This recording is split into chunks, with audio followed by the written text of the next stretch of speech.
Welcome to Eat, Sleep, Wine, Repeat, a podcast for all you wine lovers who, if you're like me, just cannot get enough of the good stuff.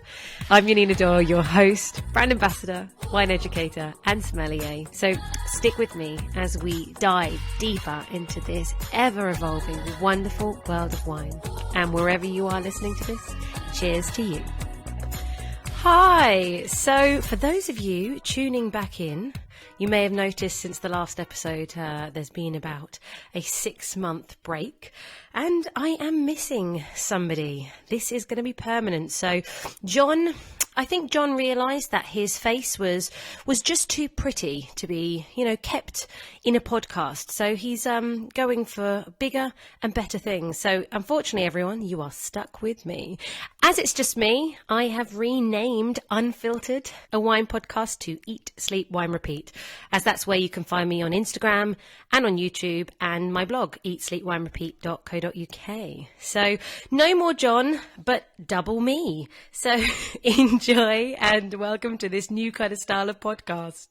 This episode, I'm super excited, is an episode on the wines of Argentina. I have an interview later on with Phil Crozier, who is the brand ambassador for Wines of Argentina in the UK and Europe, and definitely knows his stuff. So he's going to be taking us on a journey of the soils and the altitudes, and why specifically Mendoza is not one profile as many people might think. As many of you may know, Argentina is famous for one specific grape variety, and that is Malbec. So my question to you guys is, do you think Malbec is native to Argentina? For those of you that are not sure, it is not. It came from another country at some point in history by some agronomist. I'm going to tell you all about it at the end of this show, so stay tuned. I'm going to keep you waiting just a little bit longer for that information. As this episode is on Wines of Argentina, I want to give you my winery of the week, a winery that you need to know about. So have you heard of Bodega Otronia? Bodega Otronia is officially the most southern vineyard in the world commercially making wine. So they are making wine on the 46th parallel. Now before that, Central Otago in New Zealand on the 45th parallel was the furthest south. To put this into context, first of all, when we talk about latitude, when you start getting to about 43 degrees latitude, it starts getting really hard to grow grapes. Well, quite clearly, some people like a challenge. We have Alejandro Bulgaroni, who is a oil magnate. He basically he's a billionaire, has made a lot of money. For those of you that have not heard of Bodega Garzon in Uruguay, go check that out. That is a humongous property. It's known as one of the best vineyards in the whole world, based on the fact that they have a golf course luxury hotel complex. It's like an $85 million project. It's insane. Now, this same owner, he has created vineyards and wineries kind of around the world now, and this specific one being the furthest south, it is in an incredible place down in Patagonia. Now, the furthest point south is the region Chubut, and this is where Bodega Otronia is situated. So they are focusing on Pinot Noir and Chardonnay. There's also a white blend that they're doing, which is Gewürztraminer, Chardonnay and Pinot Gris. So they started planting in 2011 and carried on planting to about 2015. What's so crazy about this project is the winds are horrendous. We're talking about 110 kilometers. I have Googled that. That is 68.35 miles for those of you who prefer miles. They have about less than 200 millimeters of rain. So very, very little. Where this property is, we're talking 4 degrees cooler than Oca Valley. And Oca Valley, as you're going to hear later on in the podcast, is one of the finest examples of the regions within Mendoza to get incredible high altitude Malbec.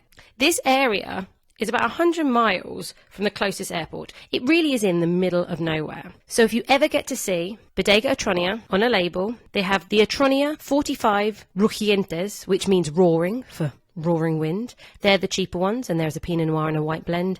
And then they have the numbered Pinot Noir and Chardonnay, which is from specific blocks. So check out this extreme winery.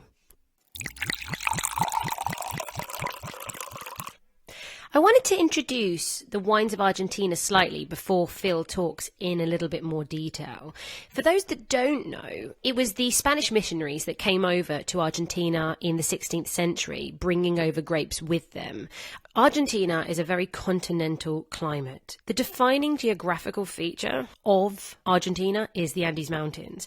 The tallest part of the mountains in all of the Americas is actually in Mendoza. They reach 22,841 feet. That's basically nearly 7,000 meters, so quite high. This is effectively a desert, which is why everyone tends to live at higher altitudes. With higher altitude, you get more sunlight intensity, you get grapes with far more concentration. The polyphenols and the tannins are much more intense. There's more aromatics, there's more colour. Mendoza itself accounts for about 70% of all the grapes that are grown in Argentina. Mendoza you're going to find in the middle of the country. It's separated into 3 regions: Maipú, Lujan de Cuyo, and Oca Valley. Now, Maipú has the lowest altitude of them all, and actually Bonarda, the grape variety, grows very well here. I wanted to mention Bonarda because it doesn't get enough attention. Bonarda is this beautiful kind of light, fruity, gorgeous grape variety with lovely natural acidity. It really is a very easy drinking wine with kind of a bit of an earthy Italian edge to it. So check out Bonarda. I think there's a lot of potential for Bonarda, but Malbec's obviously taken centre stage. So with time, Bonarda may do better. Lujan de Cuyo was always the more historic area and produces incredible Malbecs, but Oca Valley has now become the place for attention. But it isn't just about the Malbec. You now know about Bonarda. We will talk a little bit about Torrontés, which is a gorgeous white grape variety that grows mainly up in the north. But there is some future for other grape varieties. Cabernet Sauvignon, obviously, and Chardonnay grow there. There's Sauvignon Blanc. But my money is on Cabernet Franc and Semillon. We need to keep watching what happens with the Wines of Argentina. I've already mentioned about the project down in the far south, the most southern commercial winery in the world. They've also got one of the highest vineyards in the world. So this is actually in Salta, right in the north, Bodega Otronia. They have vineyards that are planted well over 3,000 meters. If that's not enough, Trapiche, who are known for their Malbecs in Mendoza, several years ago started a project on the Atlantic coast right by Buenos Aires. It's called Costa y Pampa, and that's something completely different compared to any other winery. So we really need to keep our eyes on what comes out of Argentina. So enough of me. I think it's time that we go over to the interview I had with Phil. Hi Phil, thank you very much for joining me. Thanks very much for asking me. I am super excited because everybody I know who loves wine, loves Malbec, and therefore loves Argentina. So for anyone who doesn't know who Phil Crozier is, he is the European brand ambassador of Wines of Argentina, and kind of, I like to think, the king of Malbec in the UK. I think that's fair to say. Wouldn't you agree, Phil? I wouldn't like. I don't want to blow my own trumpet, but I did something to try and promote that in the early years, just when Malbec was relatively unknown, and it still astonishes me how quickly it's become part of the vernacular of wine in the UK. It's astonishing. I can't believe it. I wish I'd been paid a bit more for it, but don't we all? No, you yeah. just. I have to say, you should have been paid more, because I'll speak to your people, because we spoke last year, and I remember you telling me that it was back in just like 1999 or 2000 that you were kind of in charge of so you were the former director of the Gaucho restaurant. So which for I was wine director, yes. 99, there were 13 wineries available in the UK. I know because I phoned up every single importer. Malbec wasn't really in the language of Argentina then. It was a big range of wines that I put on the list. Mm-hmm. And it started to slowly dawn on me. Of course, I had to go there. I went there a few times every year. And it just occurred to me that this was something that was very sellable. The customers that we served increasingly liked it. My job, I thought, was to make it a very premium wine because, many countries came into the UK market at a lower end or a mid end, and Argentina has been very fortunate in that it's come in at a very high end. And so it is I still think it commands a pretty good price, even in the supermarkets. Buying cheap Malbec it's not really easy to make cheap Malbec. It's not really possible to make cheap Malbec. As a grape variety, it doesn't lend itself to huge volumes. And the terroir of Argentina doesn't lend itself to huge volumes. So it has to be something that I think that belongs into the middle to the high end of the market. And I sought to do that by, I remember in 2009, I produced a wine list which I called Super Malbecs. It was kind of, I didn't want to take the whole thing too seriously, but of course there's a serious side to it, and taking the very best Malbecs from Argentina and arranging them in a list which was very to do with regionality. In fact, back in 2000 I did a wine list that looked at altitude, because it was very apparent to me every time I went that the altitude of the vineyards had a very big effect on the style of the wine. So when people were beginning to learn about Argentina, of course, I think altitude was a very logical way to look at it, because it's a completely continental climate. And also to teach people about Argentina is a very interesting way of doing it. So I did a list that went from north to south, high to low, because of course in the north of Argentina we have the highest vineyards, and in the south of Argentina we have the lowest vineyards, and of which course we will talk about, which I think is so exciting. And I remember you telling me the difference between certain parts of Mendoza and how important it is to actually look at altitude, and even to understand the GIs, the geological indications, geographical indications. Well, it could be argued that they are geological as well, although it doesn't stand for geological. You could argue that, yeah. Well, if you go to Mendoza, which is, of course, the largest area of wine production in Argentina, the largest in the whole of Americas, we have around 148,000 hectares of vineyards, of which we have around 48,000 hectares of Malbec. And of course, if you're going to learn a country through its terroir, it occurred to me that obviously I had to teach a lot of people about this. I had 1,500 staff at any one time that I needed to teach.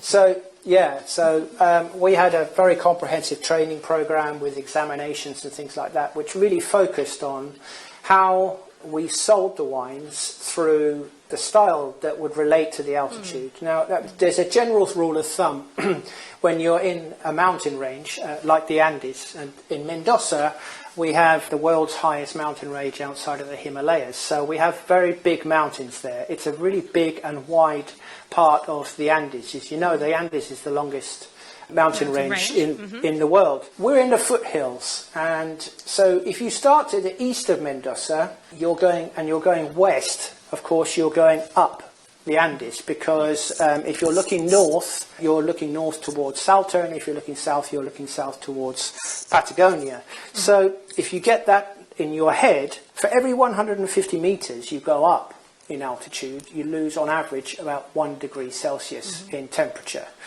Now, that may not seem too remarkable, but if you take someone like Barrancas in Maipú, in the east of Mendoza, where we're at about 780 to 800 meters above sea level, and then we go up to the Oca Valley, Tajari, which is about 60 kilometers away from there, we have the same difference as we have from Tuscany to Burgundy. So, for me, when you told me that, it just shows how exciting it can be on a journey of, Malbec from Mendoza is not just Malbec from Mendoza. No, absolutely not. So much more to learn, to explore, and I did a tasting with you, and you were, showcasing, like I mentioned, the geological differences as well. Yeah. Do you care to just talk a little bit about that, actually? Well, I mean, although the focus at the beginning, when Argentina first came to the UK market, which is, I was very fortunate to be at that point, has been on sort of trying to educate people to the continental climate. It is a totally continental climate. There's no influence from the Chilean side of the Andes at all, and there's no influence from the Atlantic, because we're far too far away from the Atlantic. In the past few years, their focus has been much more of a geological focus, because it's one thing to talk about going up every 150 meters from east to west in Mendoza, but as you do, of course, you are encountering a lot of different soil types. And as you know, soil has an immense bearing on the way the vine behaves. So generally, the soils in Mendoza or any part of the Andes are very poor. You know, we have at the most between 2 and 3% of organic matter. The other thing to understand about the geology of the Andes is that it's a very young mountain range. It's no more than 150 million years old. It's super not young. It is super young. It is actually in terms of the history of this world. Yeah, because you have the two plates that came together, the American plates that came together, and then of course you have the formation of the Andes, which is still actually growing.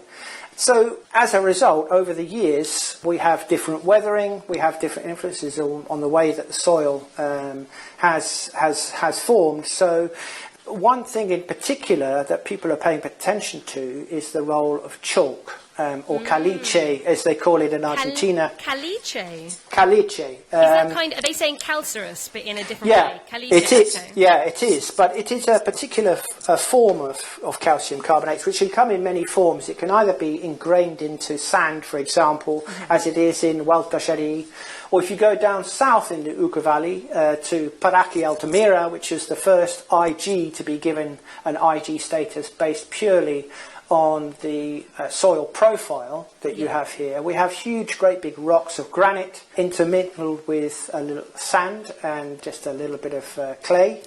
And they are covered in active limestone. So where did that come from? Well, it came from the melting glaciers, of course, and the rivers, which of course something that we also don't really imagine, but of course we need the rivers in the Andes to be transporting the material and to move the material in alluvial and then further down a fluvial way, in the way in which the rocks form. Of course, we also have another influence here, is that we have winds from the south that at times have brought ash from the volcanoes. Really? Yes, we do. So there's you have some colluvial, alluvial and fluvial influences in the rocks. And the other thing is that is always changing. It's not static. It's not a vineyard area that is 1,000 years old like Bordeaux. It is something that is always changing. So there is some change depending on what's happening with geologically. So, for example, there are little mountains that have been formed in the last 20,000 years. And then we have the older mountain range, which was much, much older. So we have a lot of differences in geology. One thing that is striking, though, is that in those areas where we have chalk, we do get a very different style of wine. In the Oca Valley in particular, places like Paraque Altamira, Los Chacajes, which is in the middle of the Oca Valley, and then to the north we have Hualtajari. And these are much closer to the mountains. So we have a large deposits of chalk, and they do seem to have quite a bearing on the way in which the vine behaves. Much lower yields, presumably cooler soils. So we do tend to get a lot more acidity in those areas. I mean, if you take the great areas of the world like Burgundy, which of course is chalk too. You know, there's a huge influence from chalk, champagne, etc., which is the extreme, of course. But the profile of the soil also, in a particular, just a given a few hectares, can change enormously. So we have massive variances in those soil types, even with a single vineyard. And there has been a little bit of a trend in the last few years in the way they actually deal with that and how they measure it. I mean, we can now measure what's called the conductivity of the soil, whereby how that water, when it's put into the ground, and of course that has to be put in by irrigation, be it flood irrigation, that's in the more traditional areas like Luján de Cuyo and Maipú, further down the valley, or in the Oca Valley where most of that is drip irrigation, because we have less water and we have to make sure that we look after that water properly in terms of sustainability. So the way in which we irrigate and how we use the water now is determined by the soil. So that's why so much work has gone on in looking at soil profiles in the last few years. It's not just the maintenance of water, it's in certain parts of your vineyard, how you deliver that water to match the requirements of the soil, because some soils are let through the water very easily, and some of them soak up the water a little bit more. So that's what we call precision viticulture. So you will do a map of the vineyard. You can take readings of the soil, and then you can see which areas have higher conductivity and lower conductivity. And then you can pick your grapes at harvest in terms of time that suits the ripeness of the grape, and then make microvinifications. And those microvinifications will either be released separately as microvinifications in terms of the wine, or they can be blended together. So it's amazing. Just in the last 10 years, Argentina has now really done, most of its research has been done in how the soils affect the vines. Well, I just think if anyone who's listening and is a Malbec fan, and at the end of the day a fan of Wines of Argentina, just shows that the quality of the product is only going to get better and better with this better understanding of the terroir. Absolutely. And now we've touched on Malbec from Mendoza because this is the area that everybody knows about. But what I want to touch on is a little bit of the south and a little bit of the north. Can you tell me your thoughts about Patagonia down in the south, where it's a hell of a lot colder? This seems to be potentially the ideal place for Pinot Noir, and you guys seem to be doing a really good job of Pinot Noir down in Patagonia. Yeah, well, there is not only just is it a great place for Pinot Noir, of course, there's a tradition of Pinot Noir down here, because older vines. There's a lot of older vines. Older vines. You have one particular small winery that has a vineyard of Pinot Noir that was planted in 1932 in the Rio Negro. There are different parts to Patagonia. If you go further south from Mendoza and you leave Mendoza, you hit the north of Patagonia. And then if you go a little bit further south, you're in a very new region, which is called Neuquén, which is where a number of wineries in the last 20 years planted vineyards, so it's very new. And is that a little bit warmer? They see a bit more sun. They see Rio Negro. No? Not really, no, because they're on the same latitude. We have to remember that Patagonia, the altitude is not the cooling influence, like it is when you go further north. Here we have the latitude as being the cooling influence, and the proximity to the mountains is less than it is in Mendoza. The proximity of the mountains also has a big bearing on the temperatures. Down here we have the river. We've got two rivers. One is called the Neuquén River, the other one is called the Limay River, that meet in a place called Neuquén, which is where a number of individuals in the last 20 years planted a lot of vines. It's a very new region. And then if you where they meet at Neuquén, if you move east, and we go around as much as 800 kilometers to the Atlantic Ocean, we have the Rio Negro. Now, the Rio Negro is a huge river, and of course, where you have a river, you have water, and where you have water, you have agriculture.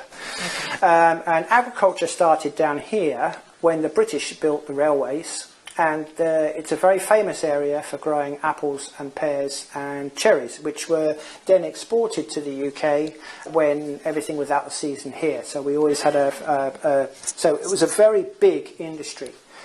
Around that time, we had a number of people. Of course, Argentina is a country of immigration. We had people coming from all over the world, not just to produce fruit, but also they started planting vines. People get thirsty. Yes. Well, it's in their culture. It's their national drink. So, So up until the 1960s, we had a lot of wineries down here. And famously, the first place that Moët Chandon went to outside of France was Argentina in 1953. They bought with them Pinot Noir, Semillon, and they also bought with them Chardonnay and Pinot Meunier. So they planted down there to make sparkling wine. Now, are they in Rio Negro? Or? They were in the Rio Negro. They left. They couldn't really make it work. The infrastructure wasn't quite right for them, so they started planting in the Oca Valley in Mendoza. Okay. With the altitude still quite very forward-thinking people. Very forward-thinking. Chandon Argentina is a huge, huge operation, which meant that a number of people then came in and started reviving these vineyards, because there's a lot of old abandoned vineyards down here. Now, those abandoned vineyards don't actually disappear. They stay alive because we're very near a river. So the water table is much higher than it would be in Mendoza, for example. If you want to get water high up in the Oca Valley, and if you're not close to a river, you've got to drill down. Sometimes a long way, 100 metres, 150 metres, you've got to drill down to get the water. Here you don't have to, we're near the water. So really, it's the river that dominates everything. So vine growing is actually easier? No, it's never easier. No. For one thing, what they suffer from more than Mendoza, and there's not a place in the world that doesn't suffer from frost, but they suffer from frost. So some of the early settlers, for example, they were planting grape varieties that were early to flower and early to ripen. For example, Trousseau or Bastardo. Savagnin from Jura. There's some down there. Yeah, so it's quite interesting. There? Are they yes, they're still there. Yes, they're still going. Are these being bottled and being exported? Yeah, or? They are, yeah. And very old vineyards too. There's Trousseau that are over 100 years old. Okay. For me, I think the reason I ended up finding out about Pinot Noir was simply the winery Bodega Chacra, which, for people who don't know, is owned by Piero in Cesa de la Rochetta. There you go. I knew you'd be able to pronounce it perfectly. Who, for anyone who doesn't understand, is the family of Sassicaia. So a pretty knowledgeable wine family of the world has gone down there, and they're making some really, really good cooler climate fresh wines. And obviously the Pinot Noir was the first one I tried. So that's when Rio Negro, for me, I got interested in that area. Yeah, there are other people producing Pinot Noir, of course, as well. But I think we're going to see a lot more of these old vineyards, the abandoned vineyards. The 1932 from Chacra is from an old vineyard that was abandoned that they brought back to life. So they have the oldest vineyard. You said some of the oldest vineyard was 1932. No one really knows if it's the oldest because, there was so many vineyards in Latin America. We don't really know how old they are because there was no form of registration of the vineyards. Nowadays you have to register your vineyards with the INV in Argentina, so Argentina has a full picture of who has what and how old it is. But there are some vineyards that could be older than they say because they have no way of knowing who planted that vineyard when. So, of course, we didn't have problems with phylloxera, so the vines are all on their own roots, older than, I would imagine, older than the original vineyards that they came from. So how would you compare the climate, though, to Mendoza? Should we say Oca Valley, the most highest vineyards in Mendoza are Oca Valley? So let's compare that to down here in Rio Negro. Well, if you go into the Rio Negro, you've got similar temperatures to the Oca Valley. Okay. So, they're not that different. Where you do have the difference is also in wind. We have a lot of wind, and wind has a cooling effect, of course, and we have very strong winds down here. Some people refer to it as the Tierra dos Vientos, which is the land of the wind. And we have all of those images of Patagonia with those trees that have been formed and bent by the direction of the wind.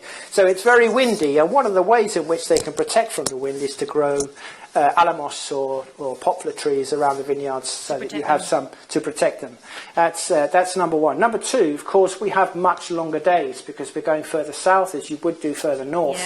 So although the sunlight intensity is less, and sunlight intensity is very important to the way in which the vine behaves and the way in which the grapes behave, we have less sunlight intensity, but we have longer days. So, they are longer by, maybe an hour and a half, 2 hours. So that makes a big difference, doesn't it? Yes, that makes a big difference. So it is quite different to Mendoza. Mendoza, the higher you go into the mountains, the more intense is the ultraviolet light. And of course, then the grapes behave differently because they produce more tannin and anthocyanin, which is the colour molecule within the grape. So they have thicker skins. They have very small berries, and they also have very small berries in Patagonia, smaller than they do in Mendoza, more tightly packed as well. So the Pinot Noir, for example, if you took a bunch of Pinot Noir from Burgundy and a bunch of Pinot Noir from Patagonia, a bunch of Pinot Noir from Patagonia is half the size. The berries are much smaller, they're much tighter. I mean, imagine it's only natural, really. If you're in the wind and you're walking through the wind, you bunch yourself up, don't you? And the vine does the same. Like humans. Well, vines are very human, actually. They're very human in the way they behave. All life is like that, really. It behaves according to what it has. We get better with adversity, you know. What doesn't kill us makes us stronger. And well, that's particularly true of vines, of course. The vines need to suffer a bit in order to work hard. When they work hard, the vine is putting all its effort into producing fruit. It's the way that the vine procreates. So that's what it does. Yeah. So do you think then, you're saying you get obviously the intensity of the actual being closer to the sun up in Mendoza, and they get thicker skins. They're going to be darker, a little bit more concentrated styles, whereas down, say, in the south, you might get a little bit more, a bit lighter, maybe, would you say fresh? Yeah. Well, I don't... Elegance? Well, the Oca Valley, for example, don't forget the Oca Valley is cool. So you get a lot of freshness, high acidity. You also get that in Patagonia. You probably don't get the same thickness of skins. And also there's the human element there that says we make our wines according to our place. Yeah. So the wines do tend to be a little bit more delicate and elegant from down here. We get different aromas. Probably yeah. Well, less use of oak is something that's going on in all of Argentina. For one thing, if you're a vigneron and you're buying barrels from cognac or from the great barrel makers, you're spending a lot of money, particularly if you're spending a lot of money in pesos. The peso's been devalued a lot, and so it's more and more expensive for them to do that. We have the phenolic ripeness in the grapes. We have the ripeness in the grapes. It's guaranteed pretty much. So we don't need to rely on oak so much. It's in the winemaking itself, and this is something that Argentina has been doing in the last 20 years, is steering away. There's nothing wrong with oak, don't get me wrong. Well, oak is what it is. But if it's used correctly. And so freshness and purity really are much more of what's going on in Argentina. It took a few individuals to actually push that as far as they could, and then come back a little bit so that people understood that actually you don't need to leave the grapes until April or May. You can now leave them until... Well, this year, the vintage in Argentina, they were picking in January. So, you know... My goodness. Well, that's good old climate change. Now, interesting, you touched on, you just said, like, the less use of oak. So that's going to take me to the white grape variety that I want to talk about. If anyone has drunk the white grape variety of Argentina, they will know it is Torrontés. Would you agree with me that the best do grow up in Salta in the north, or do you think there's a few changes now, other areas that are starting to do really well with we know Torrontés from the north, of course. It's interesting. The history of Torrontés is it belongs to a group of grapes called the criollas, or the criollas, as they say in Argentina. This is a group of grapes that changed and adapted to the climate from two grape varieties that were brought to the Americas. The first one was from, we think was from the Canary Islands, and which is known in Argentina as a criolla chica. Which is listed Prieto, no? Yes, and also it's known in Chile as País, and in Peru as Mission, and the United States. And the other one was Moscatel de Alejandría. And those two, somewhere along the way, we probably think in Mendoza, crossed. And there are three clones of Torrontés. There is Riojano, which is considered to be the best clone, and the one that really you need to be drinking if you're drinking, good Torrontés. There's San Juanino from San Juan and Mendocino from Mendoza. So there are three different clones. Now, the clone that is grown in the north of Argentina, namely in the provinces of Catamarca, Salta, La Rioja as well, which is part of the Cuyo region of Argentina, which is further south, and places like Jujuy as well to the north, is Riojano. That's the clone that they use. Yeah, can I stop you for 1 second? Because that's exactly what I believe, that the Riojano is the best clone. But when you, and I know it is used the majority of the time, to be fair, it's the most planting. But when you pick up a bottle of Torrontés, it doesn't say, I personally have not picked up a bottle of Torrontés and seen this specific clone. They're not putting that on the label. So, you know, consumer... Well, we have to get people to drink Torrontés first. Okay. So, you know, let's get people to drink Torrontés first, and then we can start maybe doing that. But Torrontés is it's an indigenous grape to Argentina. It's something we should celebrate, and it's a wonderful grape. It's muscatty. We have there's been a big change in the way it's made as well in the last few years. Susana Balbo was very instrumental in that, when she worked for a big winery called El Esteco up there. She found ways to extract the juice without extracting the polyphenols from the grapes. The grapes are very big, the bunches are very big. They're very phenolic, so sometimes you would get quite rustic, low in acidity wines. They're picking much earlier.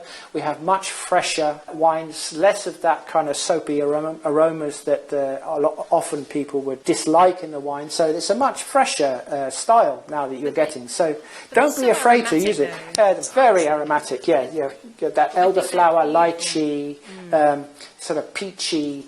The texture as well is delicious. And the great thing about Torontes, of course, is it's never expensive. No one makes expensive Torontes. It's quite a high-yielding plant. It's not like we're trying to make one bottle. We can buy two or three. Exactly. It's a grape of the people. It's not a wine snob's grape, and yet it's utterly delicious. I mean, if you like Asian food, if you like Latin American food, you go to Peru, for example, and you like all of the ceviches, etc., that you get from there. One of the world's great cuisines, in my view. Torontes is the grape that must go with it. And anything with a bit of spice, it stands up to spice beautifully. If you're going to drink a wine with curry, if you're in a Thai restaurant and you're having a green or a red curry, you must drink Torontes with it. In fact, I find myself quite often, back in the days when you could go to restaurants, I found myself in Indian restaurants and Thai restaurants, and if they didn't have a Torontes on the wine menu, I'd ask to see the manager when I was paying the bill. I'll be saying, listen... Your foot goes down. I am not having this. Now, who's your supplier? Okay, well, they have this Torontes. You need to have Torontes with your food because it is the best grape to go with this style of food. It really is. Well, I hope you're changing the world one Indian restaurant at a time, Phil. Oh, well, as soon as you see the sun, it is also a grape that you must sit down and drink. I agree. Now, I just want to finish off. I know that since, obviously, quarantine's happened, you've had to take all of your kind of teachings and learnings online rather than being able to share it with the world actually physically. Yeah. So anybody who wants to learn more about Torontes, about the regionality, about everything in Argentina, they can go on Instagram, and there's a whole load of IGTV videos that you've created, right? Also, they can go to our website, winesofargentina.com. Lots of different presentations that you can download about Torontes in particular, the different clones, how many hectares there are, etc., where they are. So yes, there's lots of information on there that you can download and use to either drink with your friends and talk about it, or just to get a little bit more of a background on this wonderful grape variety. That's fantastic, honestly. Okay, well, guys, I hope you will learn a little extra something. It's not just about Malbec, although Malbec is delicious. Phil, I could literally listen to you for hours and hours. I'll just have to come up with an excuse to have you back because I just want to know more and more, and I imagine everyone else does too. So thank you so much for sharing. My pleasure. Just the tip of the iceberg of your knowledge. Absolutely. I'm humbled that you spent some time in talking about all these amazing things in Argentina. Hopefully everyone can explore a little bit further. Go and buy Argentine wine. Do it. Thank you so much, Phil. And all right. We shall talk again soon about more Argentina. Thank all you, right. Phil. Take Thanks. care. Bye.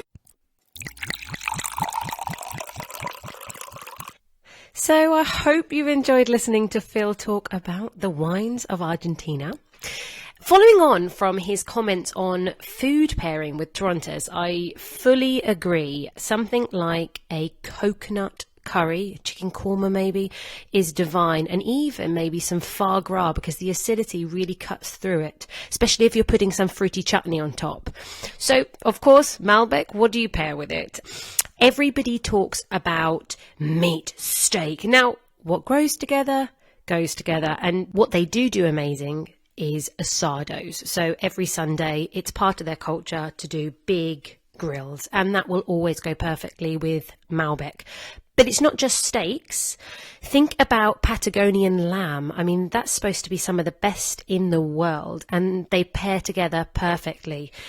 Burger with blue cheese is one of my favourites with Malbec. Remember, Malbec has very soft tannins, so you don't need something that's a big fatty steak like a ribeye.